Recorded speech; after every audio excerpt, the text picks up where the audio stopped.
Wait, let me scoot you just a little bit this way. Is that uneven?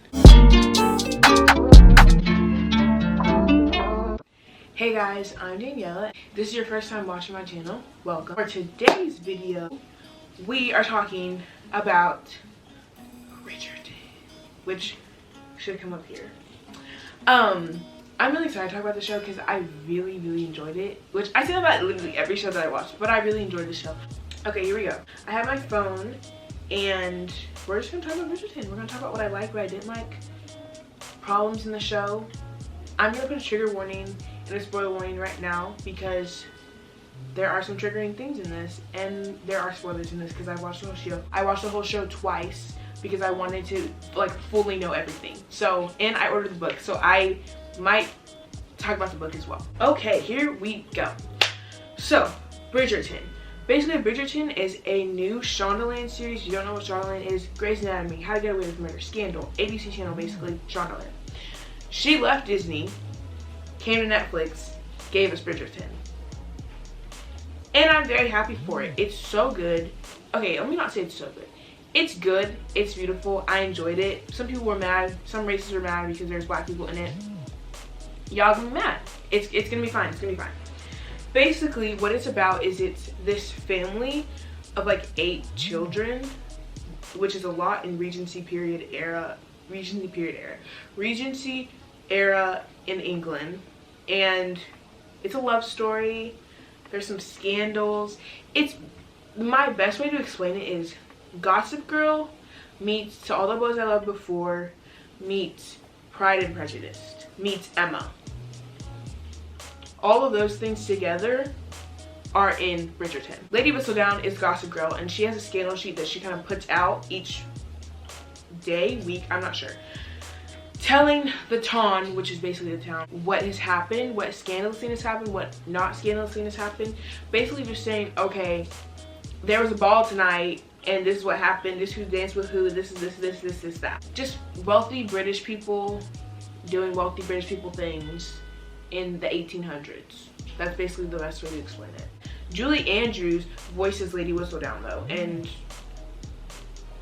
it's Julie Andrews, so enjoy it. Okay, the main characters are Daphne and then Simon, who is a duke. I almost messed that up.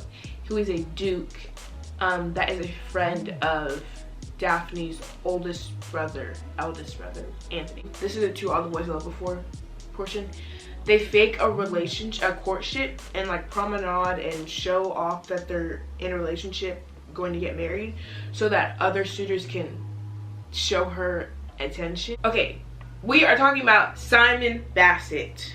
He will be right here in the screen. My mans stole the show, did what he needed to do.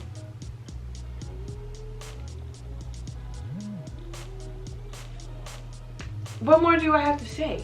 Also, people take me too seriously when I call some of my mans.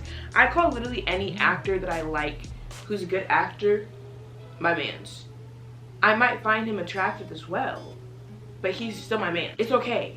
Don't take it seriously. Anyway, he's the Duke. So at first he's like, I don't want to be married. I don't want to get married. I don't want to have kids. And then Daphne was like, but you're in love with me. Okay? He kisses her, which that kiss was big. Especially for a Regency period, that was a steamy kiss. And so he compromised her honor and they were forced married. Basically, episode 5, I'm gonna say, you know what, let me not go. Episode 4, if you watch Hamilton and listen to 10 Dual Commandments, that's your episode. That was my episode. I loved it, I enjoyed it, watch it, okay? Enough about my mans. Main character is Daphne. She's a Bridgerton sister, the first sister. She's pretty, she's cute, she wants to get married, she wants to have kids, she wants to have a family. She wants to have a family of 8 children, so it's expected. Some people said that the chemistry between her and Simon was not the greatest. I second that somewhat. I think the tension between them at the beginning of the show was really good. After they got married, really good. When after she did some things that she shouldn't have done, that messed up everything, and I really don't think they really went back to the chemistry they had before that, but it's okay. Anyway, Daphne is cool. I don't know if I'm a big fan of Daphne. She's definitely not my favorite Bridgerton. I honestly like Eloise better. Oops. She's just better. I enjoyed Eloise. She wants to be an independent woman. She wants to be educated. She doesn't want to be married. She was radical for the period of time that they were in. So we're rooting for Eloise. We're rooting for her to get what she wants. Okay, I'm gonna talk about the book series and like how the show is supposed to go. Book series by Julia Quinn, which I will link down the book series below if y'all want to read it, because I ordered the first book in the series after watching the show because it was really interesting and I want to read it. Well, basically each book is an 8-book series long. Each book is about a Bridgerton sibling. So the first book is called The Duke and I. It's about basically season 1 of Bridgerton, which is Daphne. The second book is Anthony, and then it goes on and on and on until you get all 8 siblings. My hope is that they continue to renew Bridgerton, or at least renew it until season 8, like first 8 seasons, like for sure. That way we get the storylines for each character. It's also Shondaland, so she knows how to keep a show going on for too long. At Grey's Anatomy, she knows how to keep a show going on for too long. So we should be able to do that. Anyway, what was I saying? What was the point of that? Eloise. I'm excited to see Eloise's book and her storyline. I don't know where she's gonna go. Her character is very broad and unexpected. Like, I feel like she's gonna be, if we get a season for her, like if it goes the way everyone wants it to, I think her season's gonna be really, really interesting, because she also thinks she knows who Lady Whistledown is, and she doesn't, and it's her best friend. I put a spoiler warning so y'all can't be mad. It's her best friend Penelope, which I like Penelope. She's probably one of my favorite characters, and I'm really happy about that. I'm talking too much. Let's talk about the problems. But I do want to first say, I enjoyed this show. I'm happy that Shonda Rhimes has moved to Netflix because I think it's gonna just be great. Let's talk about the problems in this show. Okay, here we go. First problem we're starting off with is the diversity issue. Shonda, I need you to give me better. I need you to do better. Why no dark-skinned people? But no, why we have a black lead. Happy about that, excited about that. He's mixed, cool. We have another black supporting side character who passed the paper bag test. Why not a dark-skinned girl? Why not even radical? Why wasn't the Bridgerton family black? I'm just saying, I want some dark-skinned people, and I want someone that's my complexion, you know, that doesn't pass the paper bag test. Lady Danbury, we kind of got her there, but she wasn't even a main character. Lady Danbury stole the show every scene she was in. She was the star of the show. Point blank period. No questions asked. Loved her. But I need her more. I need a main character. I want a dark-skinned girl. Recast someone. Give it to me, please. Second problem, Shonda. We always got swirls. I just want one. Okay, that's actually not true. It was a black couple in this show. Also, side characters. I want black love, like, in the show. Like, important. She doesn't want to give it to us. I would have loved a non-swirl couple being important. Like, I'd appreciate that. Also, I do want to say, Shonda is not a writer on the show. She's literally just an executive producer. But this is a part of Shondaland, so I'm going to still blame things on her. Does that make sense? It's fine. The next problem we're going to talk about is that scene between Daphne and Simon. I'm not gonna call it what it is. If you've watched the show, you know what I'm talking about. And if you haven't watched the show and you're watching this video, go watch the show, then come back and watch this video. If you've read the books, you know what I'm talking about because it was explicit in the books. But we're talking about that scene in episode 6, at the end of episode 6. That is very problematic. It is very, I hate to say that I didn't notice it at the first time I watched it, and it took me reading an article to realize it. And I think that further shows like how we don't even realize that it can happen to guys too.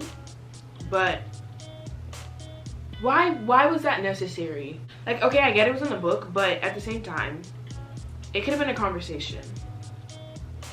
It could have been anything but that. We could have had, oh, they're at dinner talking about it, fight. Oh, they're in her chambers talking about it, fight. Because it happened and then there was a fight, but why not just fight the whole time? They didn't explicitly call it what it was, which I think is problematic as well, because they should have just said it. They should have just been upfront about it and been like, okay, yes, this is what it is. We're putting it in the show. Trigger warning would have been nice as well. Trigger warning would have been smart to put. I know some people don't think it is what it is, but at the same time, he was trying to make it stop. So we're gonna call it what it is. Mind you, also after it happened, he stuttered, which he had not done in a long time, because his stuttering was like when he was in fear or anger from his dad and PTSD from his dad. And for her, it's problematic. It shouldn't have happened. There should have been a trigger warning. I could have written y'all a better scene of just a fight. We're done talking about that scene. I don't want to talk about that scene anymore. We're gonna talk about Simon more because I can, and we're gonna talk about his daddy issues. Simon needs therapy. It's necessary because literally, imagine your parents are married, trying to have a baby. Obviously you're not here, but imagine. Finally pregnant and the baby's born alive, because if you read books, his mom had 2 stillborn births and miscarriages and stuff like that. Finally have the baby, is alive, and it's a boy. And then the mom dies same night. The dad doesn't even realize it. He's so proud you're alive. And then when you finally are like old enough, you have a stutter, which is fine. There's nothing wrong with the stutter. His dad said, "You are dead to me. Don't ever come talk to me again." At like 3. He said, "You're my greatest failure."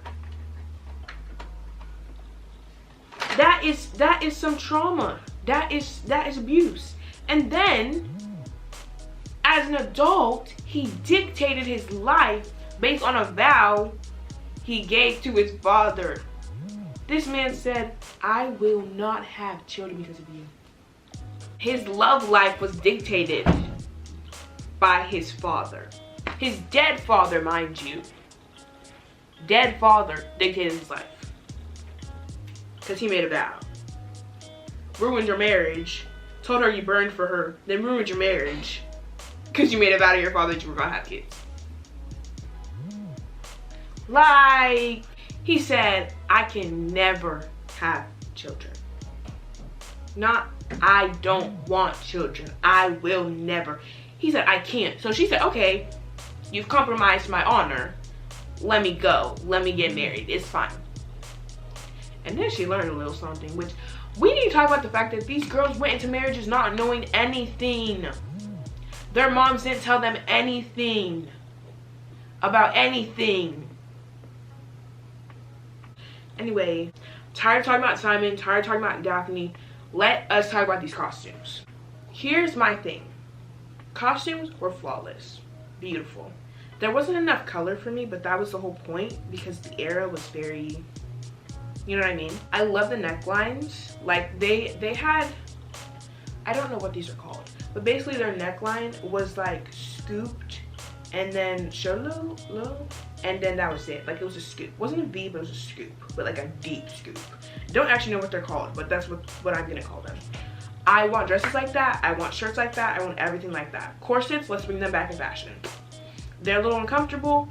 It's okay. The look of a corset, I like. The colors, their fabric.